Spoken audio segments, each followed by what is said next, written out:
Bien, donc bonjour, nous allons continuer et terminer ce cours sur l'État éco-militaire. Donc, la dernière fois, vous l'avez vu sur ma chaîne YouTube, il y a deux versions, hein. Il y a une version, ça j'avais pas fait exprès, sans le partage d'écran. Et je vous conseille de regarder la deuxième version avec partage d'écran. Et donc là, pour cette fois-là, je ferai bien attention à intégrer le partage d'écran. Donc là maintenant, je le lance. Alors, euh, voilà. Voici donc ce partage d'écran. Alors là, je reviens en arrière pour recommencer ce cours au moment où je m'étais arrêté la dernière fois. Donc, on en était arrivé à la problématique de l'entreprise. Et donc là, on va étudier plus particulièrement la dimension des manufactures. Alors, cette dimension des manufactures, elle a été soulignée notamment par Mirabeau dans son étude de la monarchie prussienne. Donc, voilà ce qu'il écrit. Frédéric II employa deux moyens, les revenus et les épargnes. Le besoin, le désir d'augmenter ses revenus fut sans doute en grande partie le principe des mauvaises opérations qu'il fit en matière d'industrie et de commerce. Frédéric II a tout tenté pour encourager l'industrie. Ce fut un des principaux soins de son administration. Alors, bon, il y a une petite dimension critique de la part de Mirabeau quand il dit qu'il y a des mauvaises opérations, mais enfin quand même, de façon plus globale, il constate que Frédéric II, il a, dans la monarchie en Prusse, il a vraiment construit un système économique de la Prusse fondé sur la guerre. Mirabeau a même dit que la Prusse, ça n'est pas un pays qui a une armée, mais une armée qui a un pays. Et alors, ça, on étudiera en détail hein, dans le prochain cours, mais là, ça sera le prochain cours qui se passera en présentiel, hein, mercredi 10 novembre. Alors là, on étudiera la dimension sociale et on verra finalement effectivement que en Prusse, il y a un système de service militaire obligatoire, alors qui s'appelle le Canton System, qu'on étudiera en détail. Et en gros, les jeunes hommes qui sont dispensés du service militaire, eh bien, c'est ceux notamment qui mènent une activité économique qui est jugée déterminante, et notamment ceux qui travaillent dans le domaine de l'industrie militaire. Alors, donc, je reviens sur ce que Mirabeau a établi comme constat. Donc, il explique que l'ensemble de l'économie de la Prusse, elle est déterminée par le phénomène militaire. Alors, plus particulièrement, il y a effectivement un investissement de l'État et des ressources dans l'État. C'est ça qu'il appelle les épargnes. Alors, le mot épargne, là, pour Mirabeau, ça veut dire plutôt investissement financier. Hein. C'est pas c'est pas au sens d'aujourd'hui du mot épargne, hein, c'est vraiment investir de l'argent dans une activité industrielle. Alors, quand l'État s'investit dans l'activité industrielle, c'est ça qu'on appelle la manufacture. Mais alors, ce que nous allons voir, c'est que les manufactures ne sont pas... Alors, en Prusse, il y a effectivement un fort investissement de l'État, mais par exemple, en France, il y a un système de manufacture qu'on appelle les manufactures royales. Eh bien, les manufactures royales, ce ne sont pas des entreprises publiques, c'est-à-dire que ce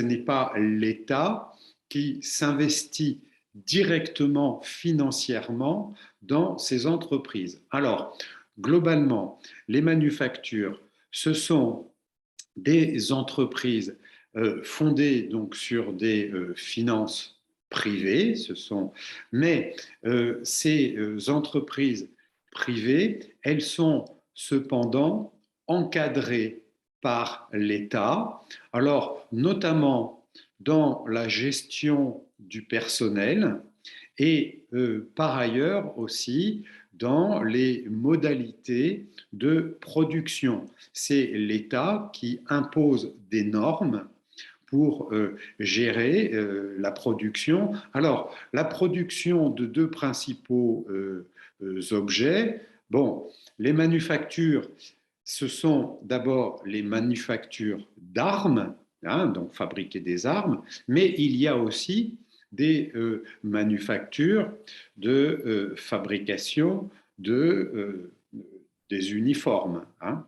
Alors, donc, par ailleurs, l'État, pour encadrer ces manufactures, eh bien, et pour qu'elles soient considérées euh, comme justement des manufactures royales, eh bien, il leur attribue quand même aussi des privilèges, notamment pour récolter des matières premières, et puis des privilèges aussi fiscaux, parce que quand même, il y a un problème, c'est que le marché des armes, ça n'est pas un marché libre. Alors, c'est un marché qui est très intense pendant les périodes de guerre, parce que là, évidemment, il y a une grande consommation d'armes, mais dans les périodes de paix, là, eh bien, ça n'est pas un marché libre et il n'y a pas une grande consommation d'armes.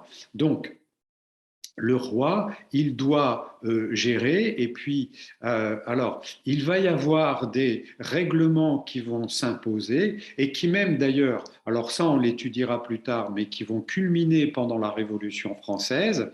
En 1792, il va même y avoir donc un décret qui va considérer les ouvriers des manufactures comme des ouvriers d'État. Il va y avoir un encadrement des droits sociaux par l'État et notamment un système de retraite et puis la maîtrise des salariats. Alors là, ce système-là, avant de s'appliquer en 1792 dans la Révolution française, il y a quand même un domaine où il s'applique, c'est dans le domaine des manufactures de la marine, les manufactures navales, c'est-à-dire ce que l'on appelle les arsenaux. Eh bien, dans les arsenaux, les ouvriers sont très gérés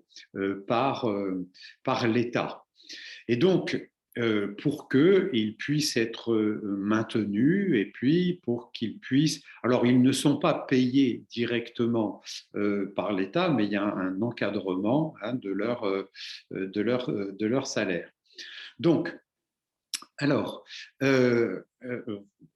le système des manufactures, alors c'est un système de combinaison entre l'État et des entreprises privées. Hein. Les manufactures ne peuvent pas être définies au XVIIIe siècle comme des entreprises publiques, mais elles sont fortement,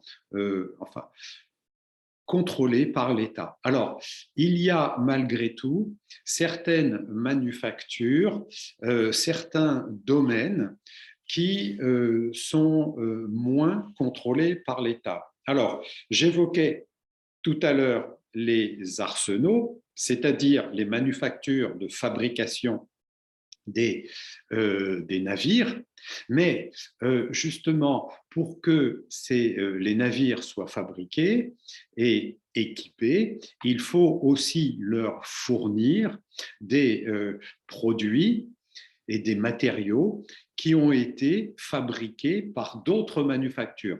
Par exemple, là, il y a un grand problème, c'est que les navires militaires, eh bien, ils sont forcément équipés d'artillerie. Or, ce ne sont pas les arsenaux qui fabriquent les canons, c'est justement des manufactures. Mais là, comme vous allez le voir, eh bien, dans cet extrait des mémoires du marquis d'Argenson, il établit un constat sur les manufactures de l'artillerie navale. Voilà ce qu'il dit: l'on travaille nonchalamment à la marine, les fonds manquent souvent. Alors là, il s'appuie sur un exemple, c'est l'exemple d'une manufacture qui avait été élaborée par Montalembert. Alors, Montalembert, c'est un personnage alors, c'était un militaire, mais un militaire dans la cavalerie, mais il s'est quand même engagé dans la dimension de la production industrielle. Et puis ensuite, d'ailleurs, dans les années 80, il s'est engagé aussi dans la théorie de l'art des fortifications. Il a même créé un nouveau système qu'on appelle le système Montalembert. Mais donc, avant quand même ce parcours théorique, eh bien, il s'est quand même plutôt engagé dans un parcours industriel. Donc, il avait créé une manufacture près d'Angoulême, et c'était un investissement privé, mais il avait réclamé de la part de l'État d'obtenir eh bien, un budget pour compenser son investissement. Et voilà, c'est ce que dit le marquis d'Argenson. Il dit: un monsieur de Montalembert, ci-devant page de monsieur le prince de Conti, bon, a prétendu avoir un secret pour faire de meilleurs canons pour la marine. Il a reçu 1 800 000 livres et il n'a pas encore fourni que 7 canons. Et il a acheté des terres, il a bâti, a fait une salle de spectacle et les canons ne viennent pas. Toute la cour est intéressée dans son entreprise.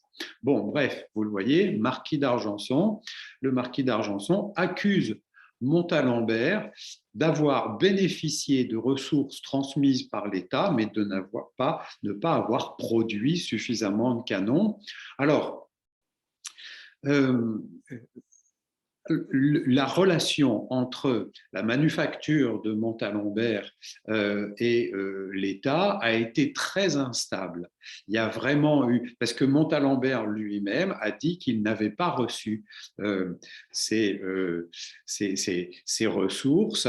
Alors, et donc, en fait, ce domaine n'était pas très bien encadré, ni financièrement, ni même réglementairement. C'est seulement, voilà, en 1781, mais là, à ce moment-là, ça n'est plus Montalembert qui était propriétaire de cette manufacture, qu'elle a été, c'est à ce moment-là seulement qu'elle a été bien encadrée, notamment par, voyez, ces lettres patentes. Louis, par la grâce de Dieu, roi de France et de Navarre, à tous ceux qui ces présentes lettres verront salut. Sur le compte qui nous a été remis de l'utilité des forges et fonderies de ruelles, de Forgeneuve en Angoumois, c'est ça, hein, les forges et les fonderies, c'est ça les manufactures qui avaient été créées par Montalembert, et de l'île d'Indray en Bretagne, près Nantes, alors ça c'est pas Montalembert qui l'avait créé, employés à fabriquer et fournir des canons pour le service de notre marine. Nous avons jugé à propos d'assurer de plus en plus le succès de ces établissements importants en les érigeant en manufactures royales destinée spécialement au service de la marine et d'encourager en même temps le zèle des entrepreneurs par de nouvelles marques de notre protection. Donc, voilà, ce que fait Louis XVI, c'est qu'il accorde à ces manufactures un statut de manufacture royale, c'est-à-dire qu'elles sont encadré financièrement, réglementairement, alors qu'auparavant, ça n'était pas le cas. C'était très fluctuant et d'ailleurs, Montalembert, il en avait plutôt souffert, contrairement à l'accusation d'Argenson. Donc, comme finalement, comme on peut en tirer cette conclusion, finalement, les manufactures, c'est quand même un modèle d'engagement des finances privées. Ce n'est pas seulement, comme je le dis depuis le début, ce n'est pas des entreprises publiques. Donc, finalement, eh bien, vous le voyez, c'est bon, quand l'État fait la guerre, il engage évidemment, alors ça c'est ce qu'on étudiera la semaine prochaine, il engage des citoyens, il engage, on l'a vu, des ressources financières, et notamment les impôts, mais il engage aussi des ressources financières des entreprises privées. Donc ces entreprises, elles contribuent au financement de la guerre. Donc, voilà pourquoi. Et souvenez-vous ce que j'ai dit, c'est comme les officiers qui s'engagent dans la vénalité, ils investissent une partie de leur argent. Donc, vous le voyez, faire la guerre, ça mobilise eh bien, beaucoup de modalités de finance, de financement, alors d'intérêts, mais parfois aussi quand même d'intérêts limités. Alors, malgré tout, les manufactures, ce sont des entreprises privées qui dépensent beaucoup d'argent, mais elles, quand même, bénéficient de certains privilèges, notamment de certains privilèges fiscaux qui leur permettent de faire quelques économies, mais elles sont quand même aussi soumises à des contraintes qui leur coûtent de l'argent, notamment les contraintes sur le salaire des ouvriers. Donc, voilà pourquoi il vaut mieux parler d'État éco-militaire, parce que, vous voyez, il y a plusieurs modalités d'engagement. Alors, le système des manufactures, en France, il s'organise de mieux en mieux au cours du XVIIIe siècle, alors quand même qu'au début du siècle, il n'était pas très, très bien encadré. Alors, on a vu le cas de celle de Montalembert, mais pas seulement, même les autres. Alors, il y a un événement qui symbolise quand même beaucoup l'organisation de la manufacture, c'est la production du fusil que vous avez sous les yeux, le fusil modèle Dix 1777. Alors là, la version que vous voyez, c'est le fusil modèle 1777 qui a été modifié pendant, pendant l'an 9, c'est donc vers 1801.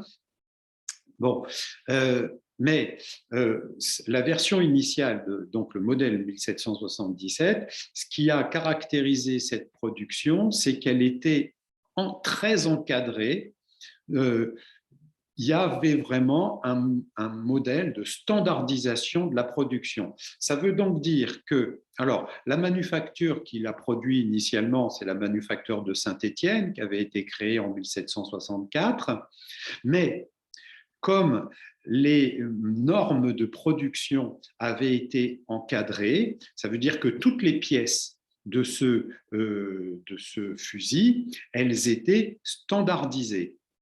Et, eh bien, ça veut donc dire que toutes les manufactures du royaume pouvaient produire les pièces de fabrication de ce fusil, mais aussi donc les pièces qui pouvaient être utilisées pour les réparer, pour en remplacer, etc.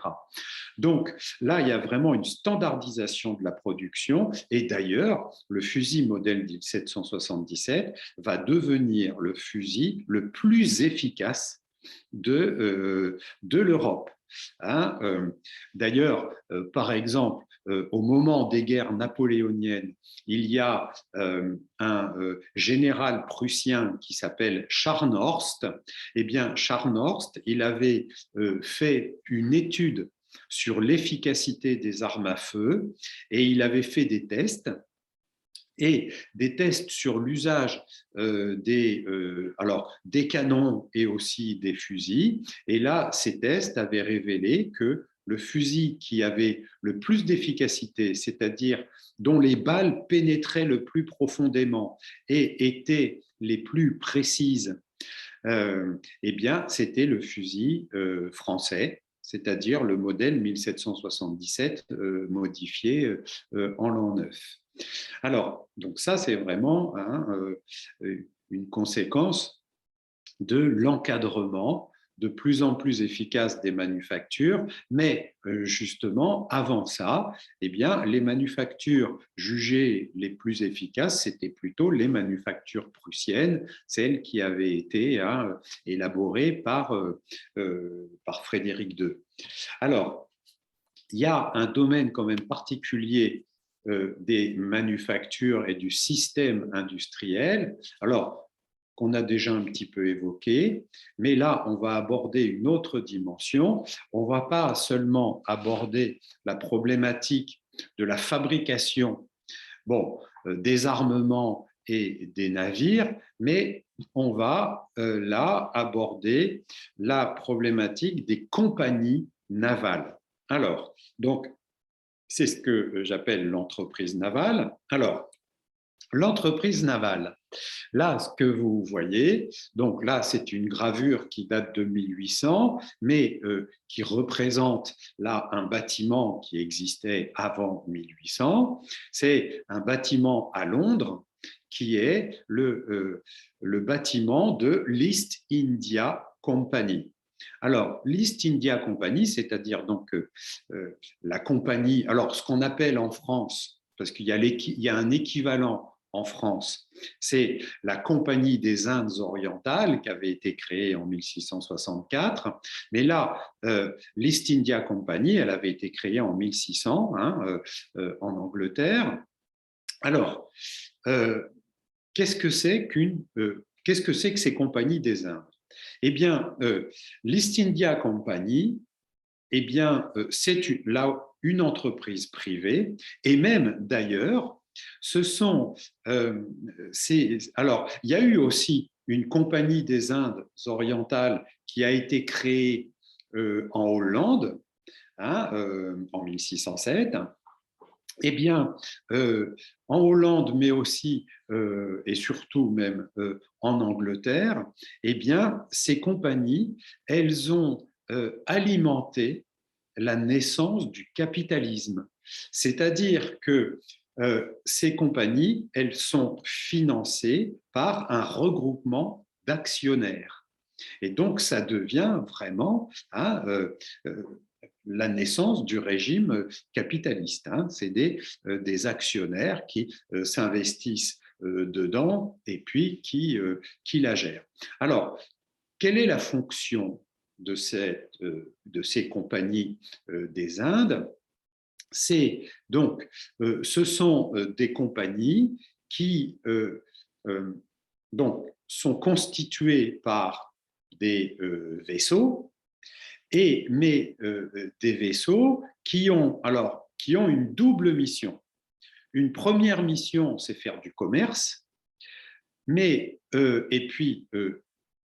pas seulement, non seulement pour pouvoir faire du commerce avec des espaces qui vont prendre une dimension coloniale, eh bien, il faut non seulement gérer le commerce, mais aussi gérer ces espaces commerciaux. Parce que à cette époque, il y a un régime de gestion du commerce international qui est un régime qu'on appelle le commerce exclusif. C'est-à-dire que quand un pays exerce une souveraineté sur un territoire d'outre-mer. Eh bien, il a un droit exclusif de faire du commerce avec ce territoire. Bon, je prends un exemple. Eh bien, il n'y a, par exemple, lorsque la France s'investit dans les Antilles, bon, c'est juste mais c'est partout pareil, eh bien, il n'y a que la France qui a le droit de faire du commerce avec les Antilles. Et donc, ça, c'est un système qui s'applique à l'échelle européenne. Hein, donc, le système du commerce exclusif s'appuie sur la puissance des compagnies. Alors, justement, il y a deux types de compagnies. Il y a les compagnies des Indes orientales qui font le commerce avec, notamment pour la Grande-Bretagne, la Compagnie des Indes orientales au XVIIIe siècle, elle se concentre beaucoup sur l'Inde. Hein. Et puis, il y a les compagnies des Indes occidentales, hein, c'est l'Amérique. Hein. Bon, eh bien, ces compagnies, non seulement elles ont une fonction commerciale, mais elles ont aussi une fonction coloniale, puisque c'est elles qui doivent maîtriser les espaces avec lesquels elles font du commerce. Eh bien, par exemple, lorsque la France, alors on l'a vu lorsqu'on a évoqué la guerre de 7 ans, lorsque la France et la Grande-Bretagne s'investissent pendant la guerre de 7 ans en Inde, eh bien, qu'est-ce qui mène la guerre sur place? Eh bien, ce sont les compagnies des Indes. Hein. C'est la compagnie des Indes françaises et la compagnie des Indes anglaises. Et c'est elles qui font la guerre. Et leurs navires commerciaux, eh bien, ce ne sont pas seulement des navires commerciaux, ce sont des navires de guerre qui sont équipés de canons et qui transportent non seulement des produits commerciaux, mais aussi des soldats. Donc, hein, ces compagnies, eh bien, voyez, elles mènent une action aussi de guerre d'outre-mer, mais aussi de guerre navale. Hein, c'est-à-dire que parfois, il y a des affrontements entre les différentes compagnies des Indes sur mer. Hein, il y a des batailles navales. Et donc, mais ces compagnies, ce sont des entreprises privées en Angleterre, alors partout, et en particulier en Angleterre, eh bien, la compagnie, l'East India Company, comme je vous l'ai dit, elle a alimenté la naissance vraiment du capitalisme. Elle a aussi alimenté la formation d'un système banquier vraiment là aussi très capitalisé, hein, pour alimenter aussi des activités commerciales, parce qu'il n'y a pas que la compagnie, c'est elle qui gère les ressources commerciales, mais après, il y a des entreprises qui s'engagent dans le commerce international, et donc bien aussi cet engagement des entreprises, eh bien, ça s'appuie aussi sur le régime bancaire qui s'est vraiment installé et fortement développé en Angleterre, hein, la Banque de Londres. Et il s'est passé aussi la même chose hein, dans les Provinces-Unies, notamment à Amsterdam. Donc voilà, ça c'est quand même un phénomène qui est important. Vous voyez que c'est la guerre qui a contribué vraiment hein, à la naissance du capitalisme. Alors, en France, il y avait un système là aussi qui était très particulier. C'est que la Compagnie des Indes orientales qui a été créée en 1664, eh bien, elle ne s'appuyait pas sur le système bancaire que l'Angleterre avait créé, elle ne s'appuie s'appuyait pas non plus sur un régime capitaliste et des investissements d'actionnaires qui étaient très encadrés. Alors, justement, ce qui s'est passé, c'est que en France, en 1720, alors il y a un personnage qui a joué, alors que vous voyez là, ça c'est une caricature, hein, qui représente ce qu'on appelle le système de John Law. Alors, John Law, c'est un personnage qui était d'origine écossaise, mais qui, dans la période de la Régence, donc après la mort de Louis XIV, donc son successeur, donc Louis XIV, il est mort en 1715, eh bien, son successeur, Louis XV, il n'était pas majeur. Et donc, il y a eu un régime de régence. Alors, le régent, qui était Philippe d'Orléans, il s'est appuyé sur ce conseiller d'origine écossaise, John Law, et d'ailleurs, celui-ci, il deviendra même ministre.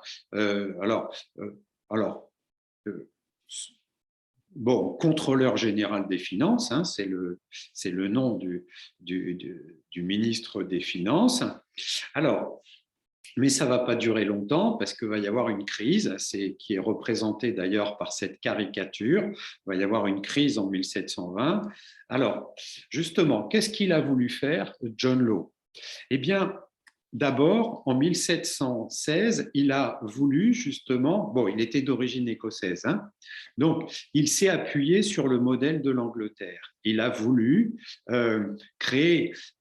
s'inspirer, par exemple, il a créé en 1716 une banque générale pour donc créer un régime financier pour alimenter les ressources du capital. Et ensuite, cette banque générale, en 1718, elle est devenue une banque royale. Alors, et alors, cette banque royale, elle a voulu créer un nouveau système monétaire, c'est-à-dire qu'il a créé un système de papier de monnaie. À l'époque, ça n'existait pas encore, hein, le papier de monnaie. Hein, la monnaie, c'était les pièces d'or et les pièces d'argent. Hein, il n'y avait pas de papier de monnaie. Et là, justement, alors pour pouvoir créer du papier de monnaie, il faut que ce soit une banque, hein, qui puisse valider, hein, la valeur d'un papier de monnaie. Et justement, il fallait donc que la banque qui gérait le papier de monnaie, il fallait qu'elle reçoive des ressources. Et donc, ce que justement a fait d'ailleurs John Law, c'est qu'il a voulu créer une dynamique économique, et c'est ce qu'il a fait en 1720, c'est ça le système John Law.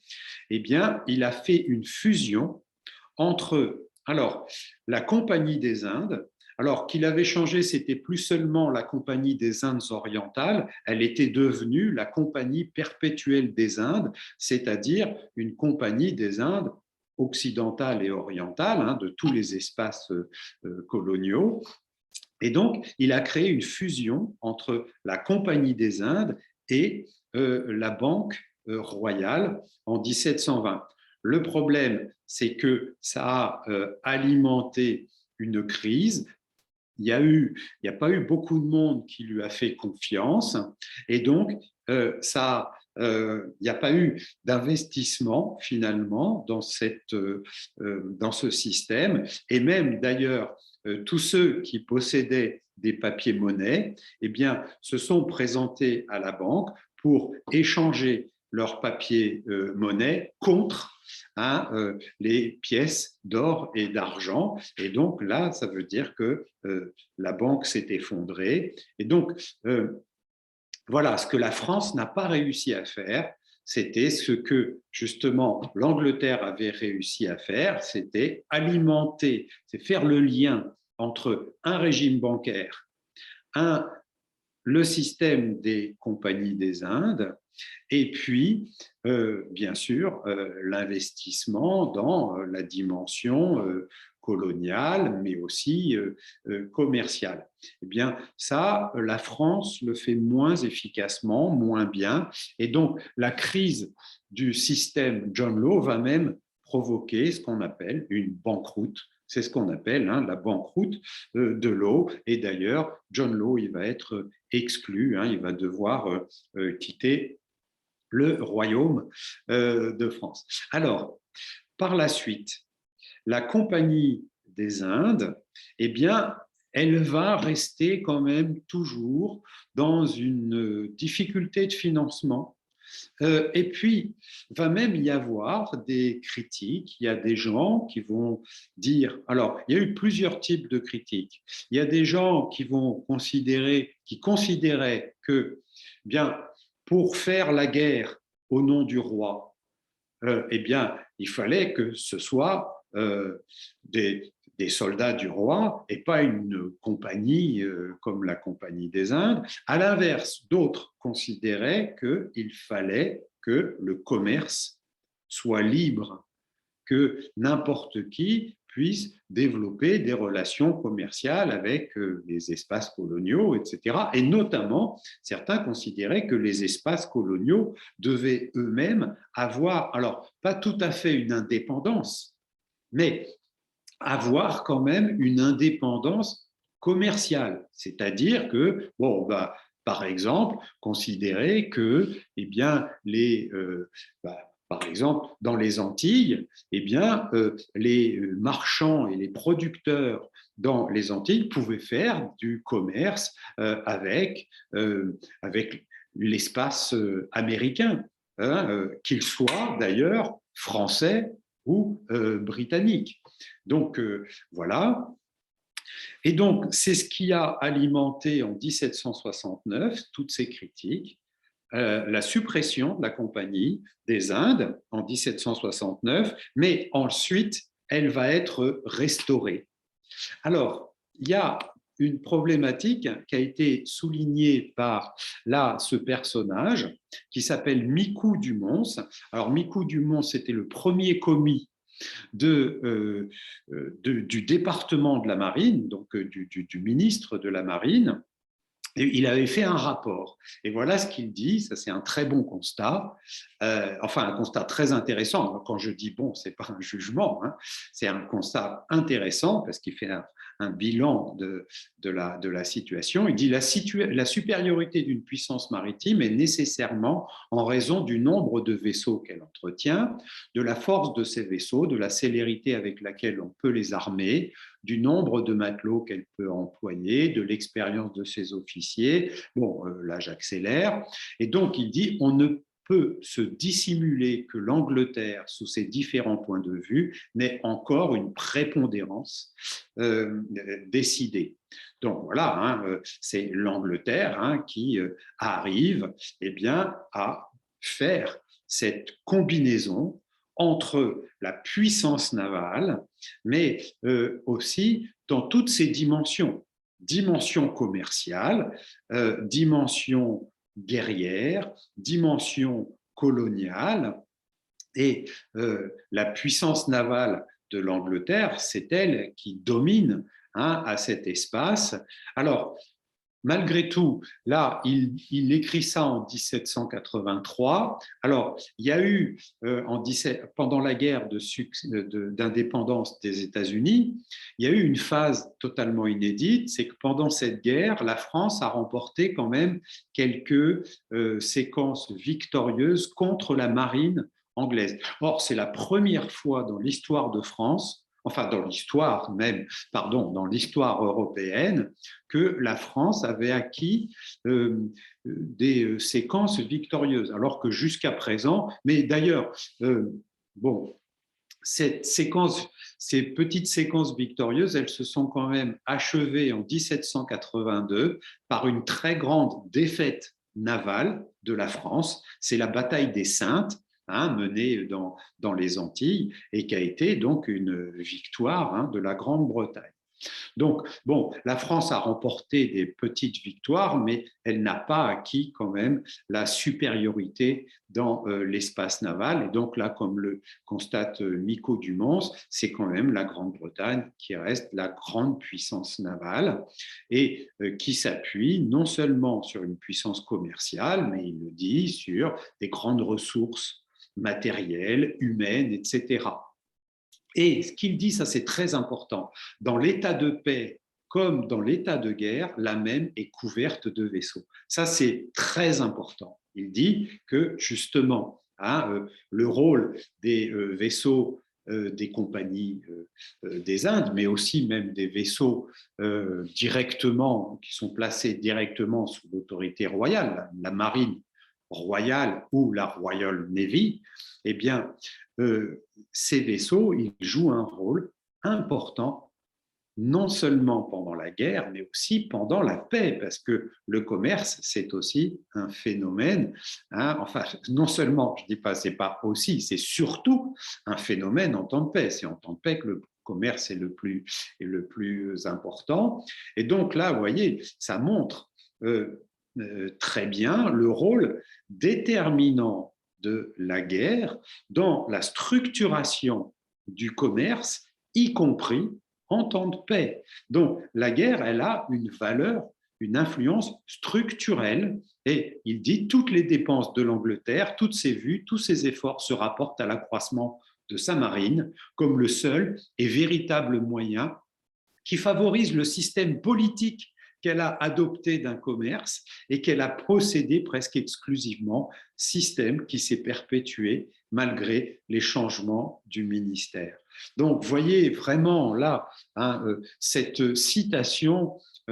Vraiment, je vous invite à bien la prendre en compte, recopiez-la et apprenez par cœur quelques extraits parce que ça définit tellement, de façon tellement efficace quand même justement cette problématique de l'État éco-militaire, c'est vraiment très, très bien. Alors, plus loin, voilà aussi ce qu'il dit. Il dit « Sans commerce et sans colonie, la marine d'un État serait très faible et toute dépense pour cet objet serait superflue. » Alors ça, c'est très intéressant. Il montre aussi là, le rôle de l'économie dans la guerre. Jusqu'à présent, il disait le rôle de la guerre dans l'économie. Maintenant, là, c'est le rôle de l'économie dans la guerre. C'est qu'il dit, justement, faire des guerres sur mer, bon, avec en particulier les vaisseaux des compagnies qui sont aussi engagés dans le commerce, eh bien, ça montre que le commerce et les colonies ont un rôle déterminant aussi dans la guerre. Donc, ça aussi, vraiment, là, cette première phrase, franchement, là aussi, je vous le dis, apprenez-la par cœur. Sans commerce et sans colonie, la marine d'un État serait très faible et toute dépense pour cet objet serait superflue.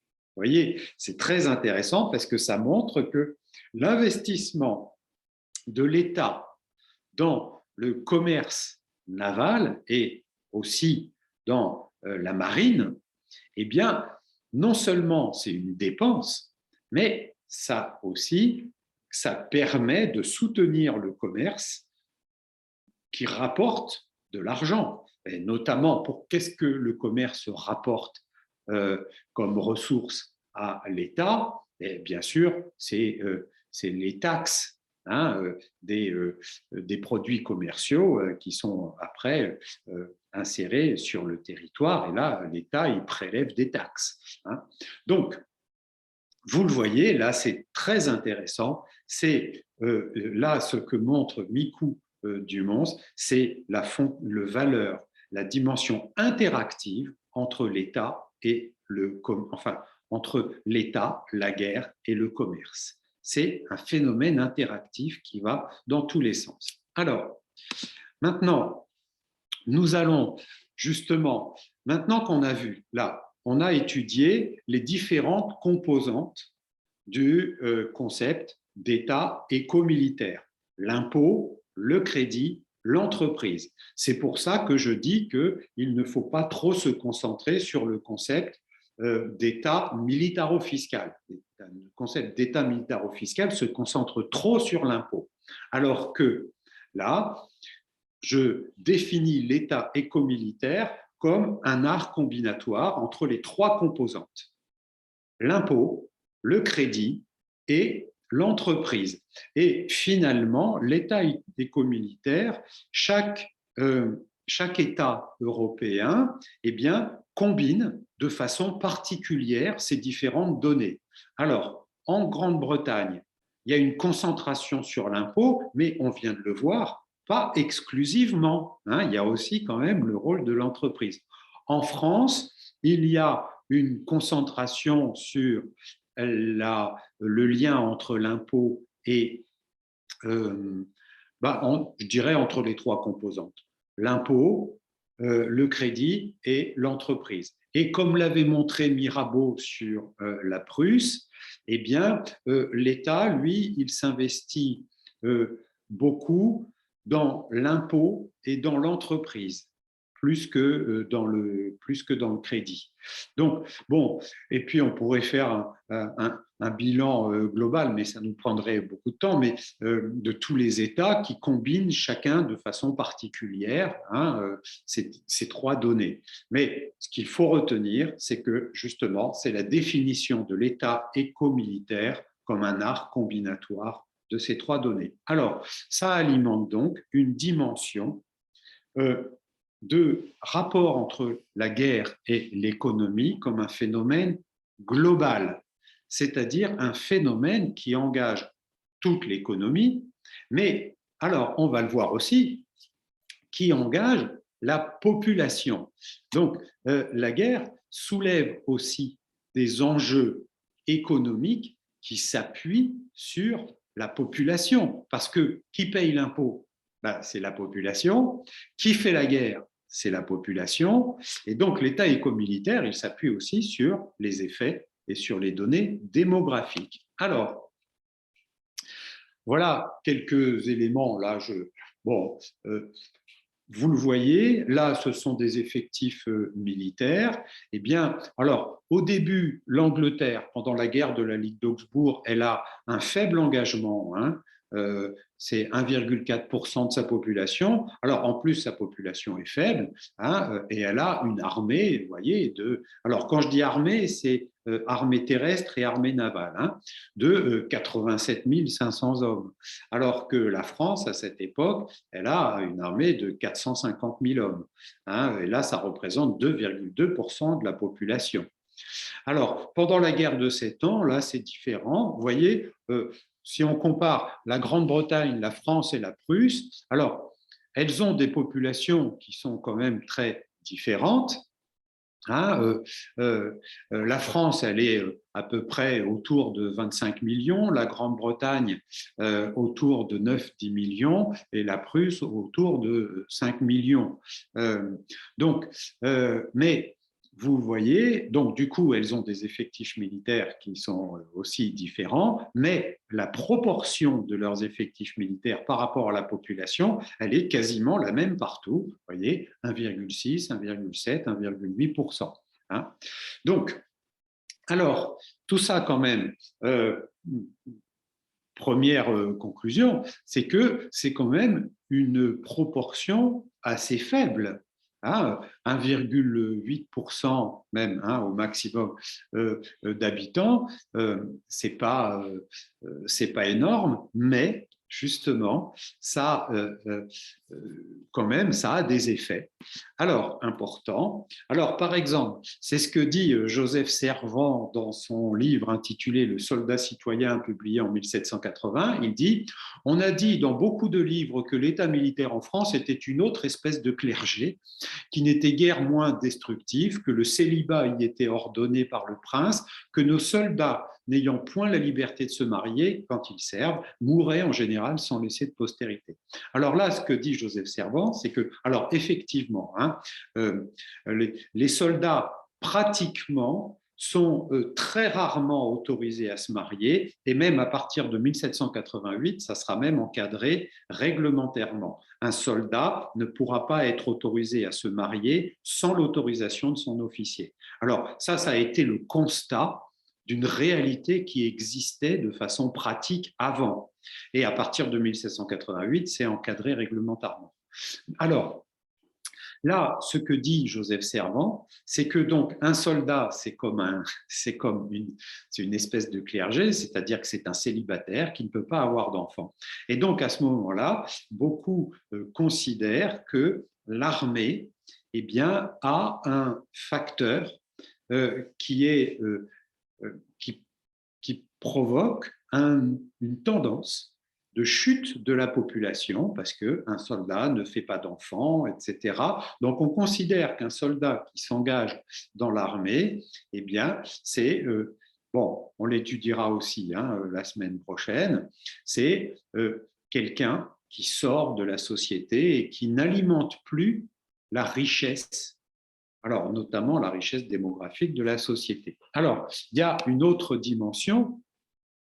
Alors, c'est que certains beaucoup considèrent que l'engagement des soldats dans l'armée provoque des effets économiques. Alors là, vous avez par exemple un extrait du cahier de doléances du bailliage de Cotentin en 89, bon, qui dit que certains soldats, pour éviter d'être mobilisés par la milice nationale, qui était un service militaire obligatoire, eh bien, ils entraient au service de nobles et d'ecclésiastiques pour, à ce moment-là, pour être exemptés de l'obligation du service. Et donc là, ce que dit le cahier de doléances, c'est que comme, alors, beaucoup de soldats, c'était des agriculteurs, mais qui se mettaient au service des autres. Et donc là, il dit que ce cahier de doléances dit que les soldats,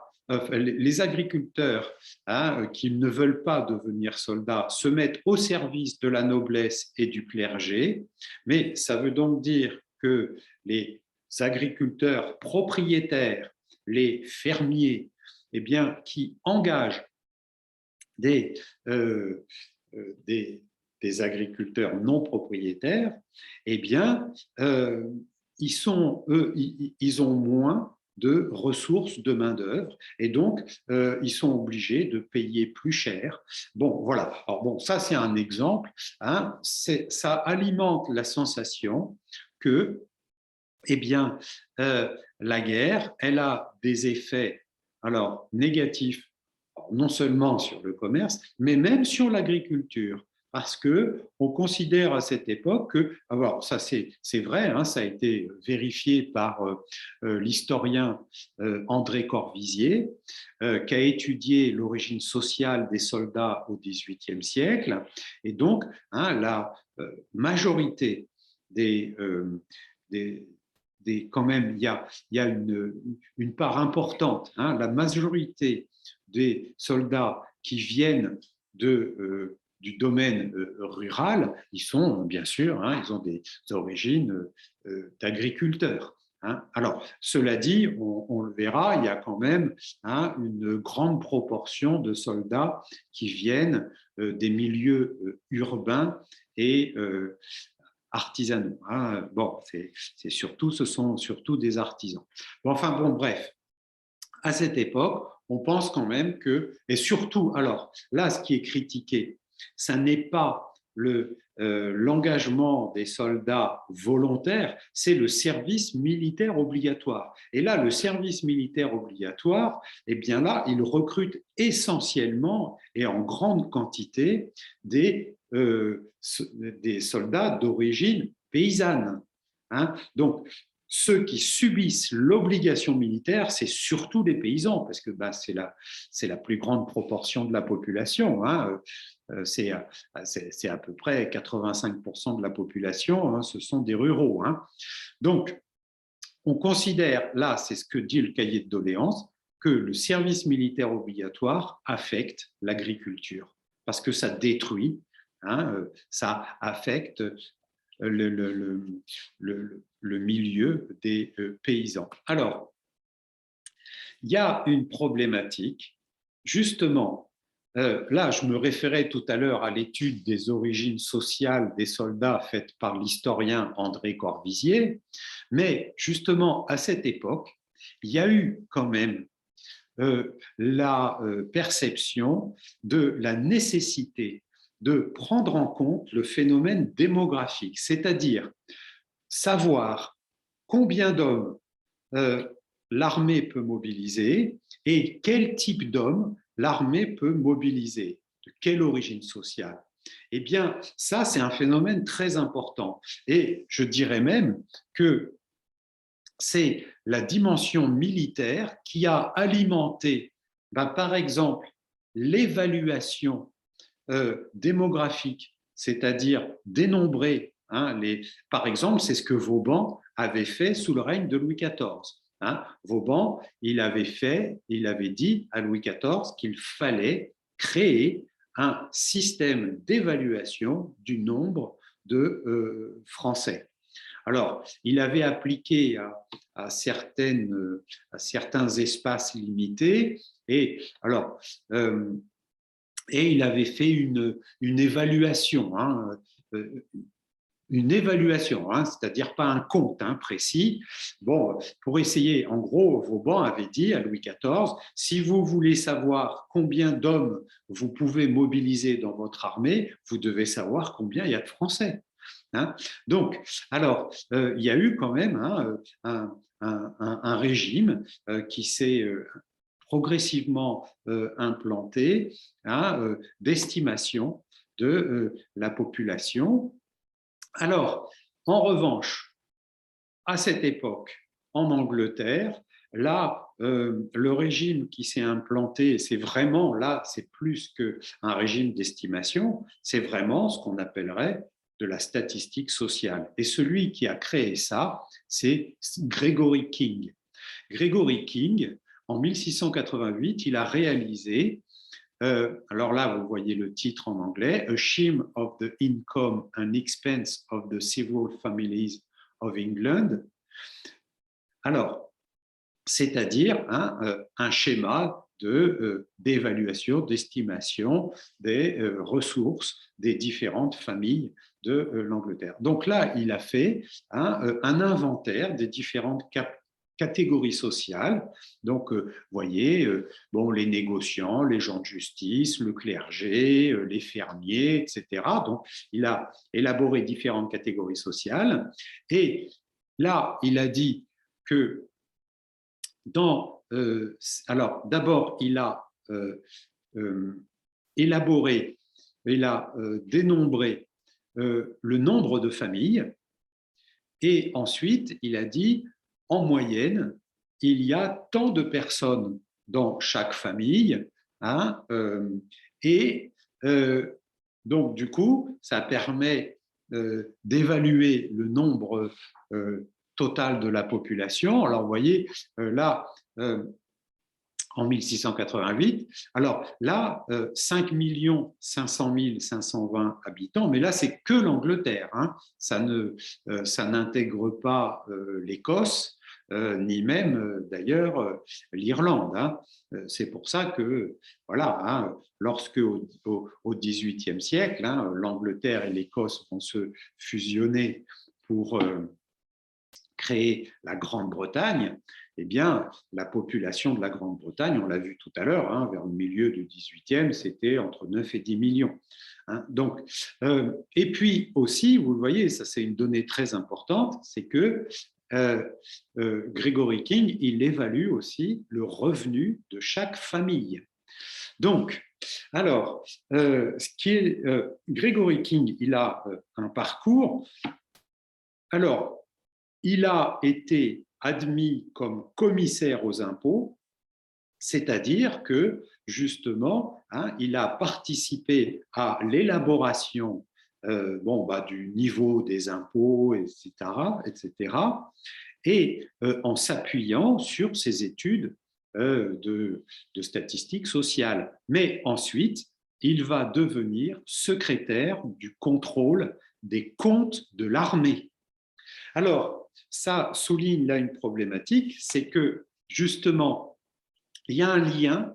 Alors, ça, c'est ce que John Brewer a dit, il y a un lien entre l'armée et l'impôt, mais il y a une dimension qui est importante, c'est qu'il y a un lien entre la dimension d'évaluation de l'impôt et la dimension d'évaluation de l'armée. Alors, savoir combien il y a de citoyens qui payent l'impôt, ça permet aussi de savoir combien il y a de citoyens qui peuvent être mobilisés dans l'armée. Eh bien, par exemple, en 1761, l'Autriche va appliquer le système d'obligation militaire que la Prusse avait appliqué jusqu'à présent, ce que je disais tout à l'heure, le Canton System.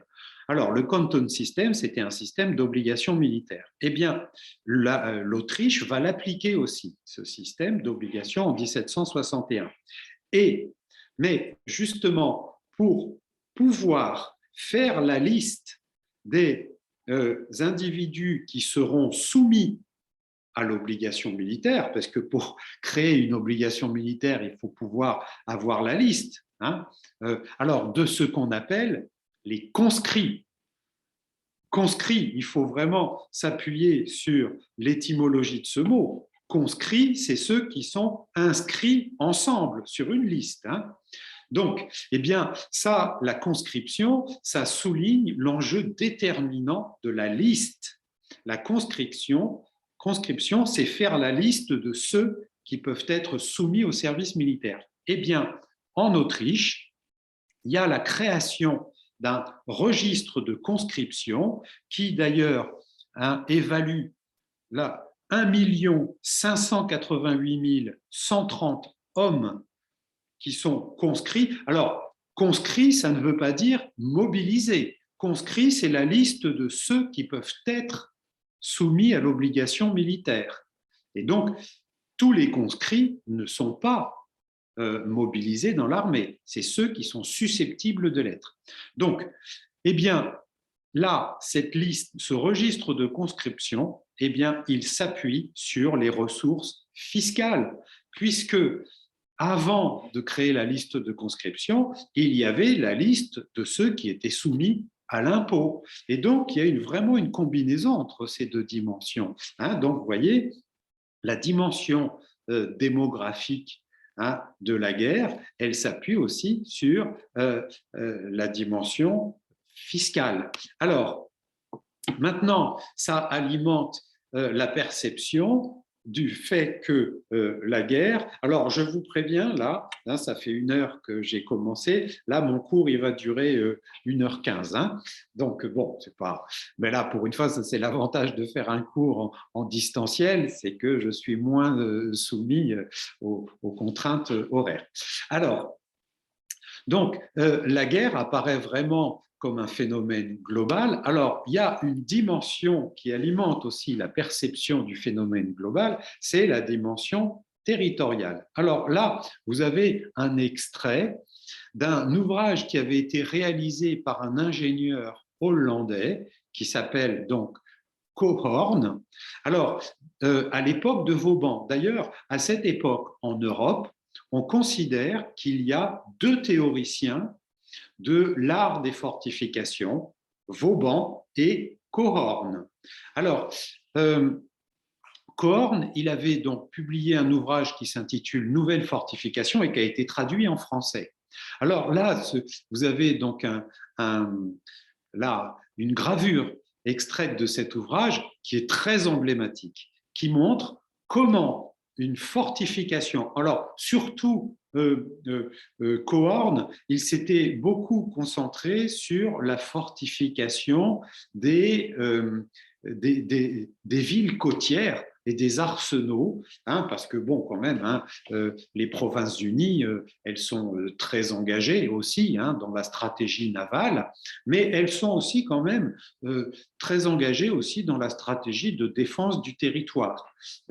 Mais bon, défense du territoire qui peut être aussi affectée par des offensives navales. Alors, là, ce que montre cette gravure, je le trouve très emblématique, c'est que créer un système de fortification sur la côte, alors c'est ce que montre là cette gravure, c'est bien sûr évidemment faire le lien avec la stratégie, avec la dimension navale, vous voyez il y a des bateaux, mais aussi c'est faire le lien à l'intérieur du territoire avec des tas d'enjeux de fabrication, c'est ce qu'on a vu tout à l'heure, des manufactures, de fabrication des matériaux, et donc la fortification de la ville côtière, elle doit s'articuler avec les fortifications qu'il y a à côté d'elle.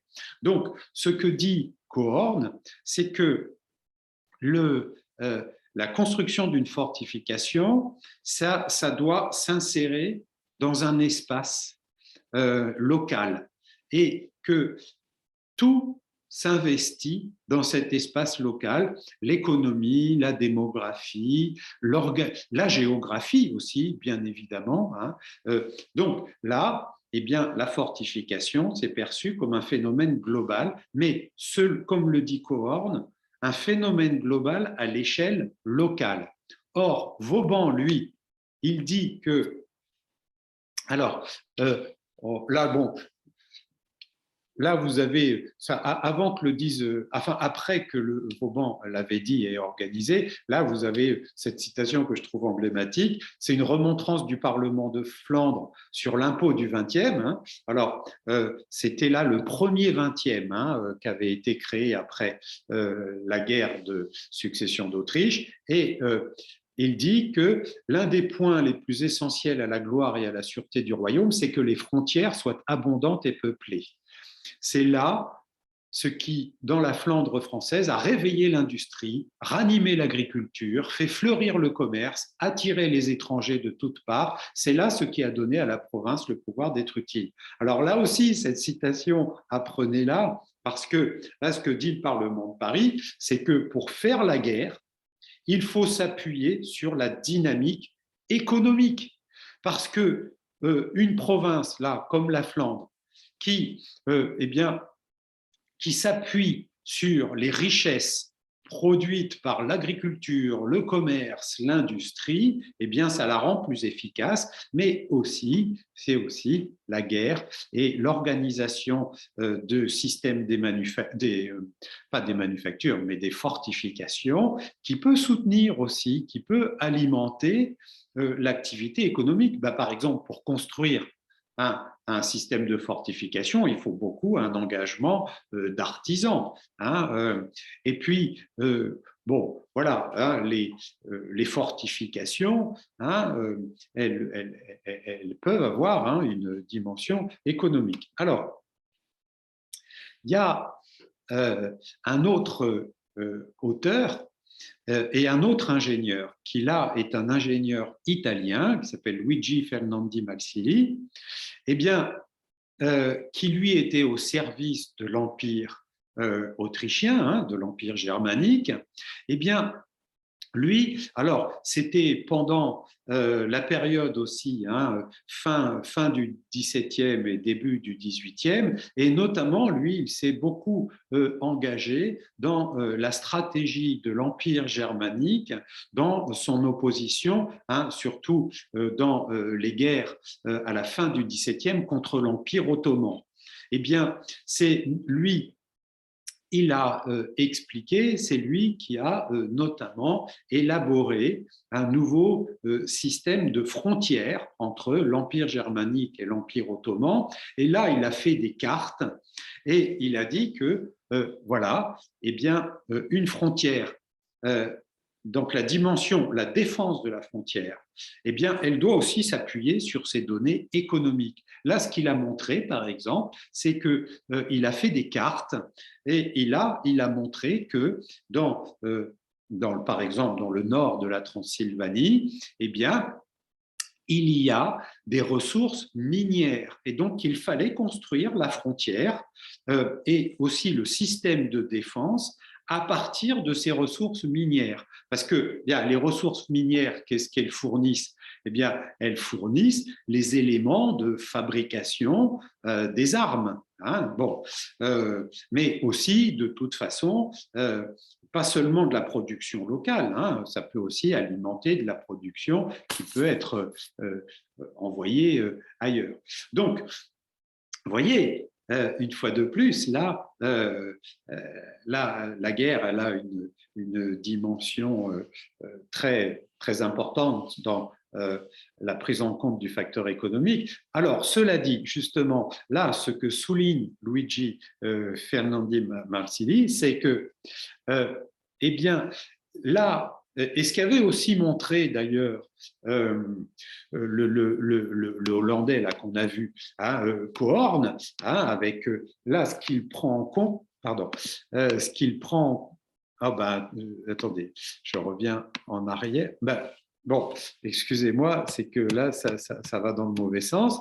Donc, ce qu'il prend en compte, c'est gérer les frontières. Hein, c'est surtout les espaces frontaliers. Et c'est ce que montre aussi Luigi Fernand Marsili, c'est que, en fait, là, la stratégie, elle s'appuie vraiment beaucoup sur la défense de la frontière. Donc, la dimension territoriale, on avait évoqué la dimension territoriale hein, de la guerre hein, dans les premiers cours. Je vous avais dit que la France, elle avait créé bon, le système de Vauban du précaré. Eh bien, la dimension territoriale, elle est quand même prise en compte par les autres nations, mais d'une façon différente de la France. C'est que les autres nations, elles se concentrent sur la défense de la frontière. Alors que qu'est-ce qui fait l'originalité de la dimension française? C'est que la stratégie française, bon, bien sûr, elle s'appuie aussi sur la défense des frontières, mais elle s'appuie sur le principe d'une gestion globale du territoire. Alors, on l'a vu tout à l'heure, Cohorn, il dit qu'une place forte, c'est un phénomène global, mais à l'échelle locale. Il doit s'insérer dans un espace local, alors que Vauban, lui, il dit que bon, une place forte doit s'insérer bien sûr dans un espace géographique local, mais aussi et même d'ailleurs surtout à l'échelle nationale. Voilà l'originalité de la France. Hein. La quasi-totalité des pays européens s'investissent beaucoup dans la stratégie de défense des frontières. Alors, cela dit, il y a certains pays comme la Grande-Bretagne qui n'ont pas une dimension frontalière de leur stratégie, parce que la Grande-Bretagne, c'est une île. Donc, bon, voilà. Mais, bon, la Prusse, l'Autriche, mais aussi l'Espagne, et puis aussi, bon, les États italiens, bon, qui sont quand même pour l'essentiel hein, rattachés à alors, soit à la monarchie espagnole, soit à l'empire germanique. Bon, la plupart des États, eux, se concentrent sur la dimension hein, frontalière du territoire. Alors, Vauban, alors Carnot, en 1784, lorsqu'il a fait l'éloge de Vauban, il a dit, là, il a dit qu'il faut faire régner dans le système général. Et il dit il faut, au début, faire un tout dont les parties se correspondent. C'est-à-dire qu'il dit que les fortifications, c'est un phénomène global à l'échelle de tout le territoire. Et là, aussi, c'est une citation que vous devez apprendre par cœur, considérer l'État entier comme une grande place forte. C'est l'État entier qui forme une place forte et c'est ça l'originalité du système français. Alors, pour terminer, nous allons voir la problématique, c'est que faire la guerre, c'est gérer les ressources. Et c'est ce que Vauban avait formulé. Et alors, c'était ce que Carnot, en faisant l'éloge de Vauban, il avait formulé. Il dit faire régner enfin dans le système général, c'est-à-dire dans ce système global, cette économie des forces. Faire la guerre, c'est gérer les ressources. Alors, gérer les ressources, c'est-à-dire l'économie des forces. Et donc, vous voyez, quand je dis que l'État éco-militaire, eh bien, c'est vraiment une application du concept d'économie des forces. Faire la guerre, c'est gérer les ressources et les engager dans la guerre. Alors, d'ailleurs, il y a un autre auteur qui s'appelle Le Michaud d'Arçon, qui avait publié en 1789 cet ouvrage intitulé De la force militaire considérée dans ses rapports conservateurs. Alors, quand il dit conservateur, ce n'est pas au sens politique, c'est qu'il dit que faire la guerre, c'est conserver les ressources. Et donc, il dit, il est donc sensible que la combinaison des forces de l'armée avec la valeur des positions que fournissent les intervalles des forteresses est de tous les systèmes de défense qui conviennent à la France le plus économique que l'on puisse concevoir. Donc, il faut gérer les ressources. Alors, voyez, maintenant, je conclus. Eh bien, d'une certaine façon, eh bien, d'une certaine façon, eh bien, ceux qui ont formulé l'idée de État économique, eh bien, c'est Carnot, c'est Le Michaud d'Arçon, c'est Vauban qui définissaient donc la guerre comme un système d'économie des forces. Alors, économie des forces, c'est gérer toutes les dimensions démographiques, économiques, fiscales, géographiques, bien sûr, pour faire la guerre. Voilà.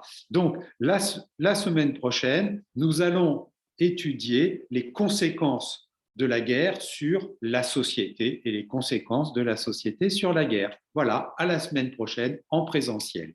Au revoir.